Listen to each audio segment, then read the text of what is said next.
નમસ્કાર દર્શક મિત્રો, હું છું વર્ષા બારોટ અને આપણે જોઈ રહ્યા છીએ કચ્છ ક્રાઇમ. જોઈએ આજના સમાચાર.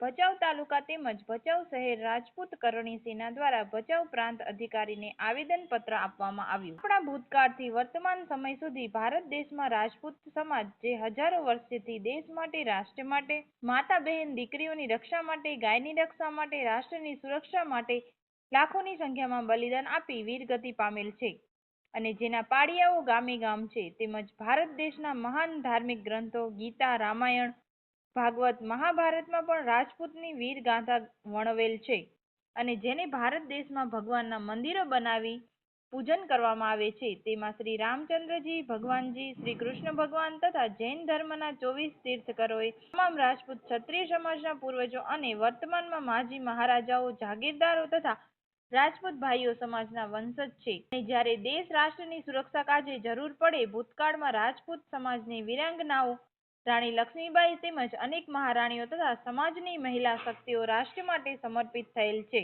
અને પોતાના સિંહ રક્ષણ માટે હજારોની સંખ્યામાં જોહર કરેલ છે તેનો ઇતિહાસ સાક્ષી છે. તેમ છતાં હાલે 24/3/2024 હાલના ભારતીય જનતા પાર્ટીના ઉમેદવાર પુરુષોત્તમ રૂપાલાએ જાહેર જનતાને રૂબરૂમાં એવો ખોટો વિલાસ કરેલ કે ભૂતકાળમાં અંગ્રેજો સત્તા સામે રાજા મહારાજાઓ ઝૂક્યા હતા અને રોટી બેટીના વ્યવહાર કરેલ હતા, તો આ બિલકુલ ખોટી વાણી વિલાસ કરી સમગ્ર રાજપૂતનું ઘોર અપમાન કરી અમારા સમાજની બદનક્ષી કરેલ છે. જે પુરુષોત્તમ રૂપાલાની આ ખોટી વાણી વિલાસથી અમારા સમગ્ર સમાજમાં ખૂબ રોષ છે અને તેથી આવા રાજકીય નેતા પુરુષોત્તમ રૂપાલાની રાજકોટ લોકસભાની ટિકિટ રદ કરવાની ગુજરાતના સમગ્ર ક્ષત્રિય સમાજની માંગણી છે.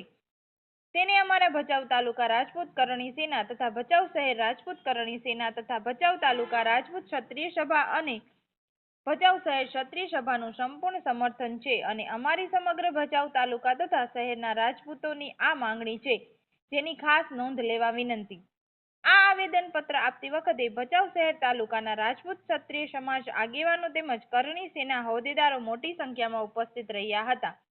ભચાઉ તાલુકા રાજપૂત કરણી સેના, ભચાઉ શહેર રાજપૂત કરણી સેના, ભચાઉ તાલુકા રાજપૂત ક્ષત્રિય સભા, ભચાઉ શહેર ક્ષત્રિય સભા. આજ રોજ ભચાઉ તાલુકો અને શહેર રાજપૂત કરણી સેના દ્વારા ભચાઉ પ્રાંત અધિકારીની કચેરીએ આવેદન પત્ર આપવામાં આવ્યું, જેમાં સમગ્ર ભચાઉ તાલુકાના રાજપૂત ક્ષત્રિય સમાજના આગેવાનો મોટી સંખ્યામાં ઉપસ્થિત રહ્યા હતા. આજરોજ ભચાઉ તાલુકો અને શહેર રાજકારણી સેના દ્વારા રૂપાલાના રાજપૂત ક્ષત્રિય સમાજની અસ્મિતા પર ટિપ્પણીના વિરુદ્ધમાં ભચાઉ શહેર તાલુકા રાજપૂત ક્ષત્રિય સમાજ દ્વારા ભચાઉ પ્રાંત અધિકારીને આવેદન પત્ર આપવામાં આવ્યું, જેમાં તાલુકાના તમામ ગામોમાંથી સમાજના દરેક આગેવાન, કાર્યકરો અને વડીલો મોટી સંખ્યામાં ઉપસ્થિત રહ્યા હતા. Story by Mukesh Dafda, Bhachau, Kutch crime.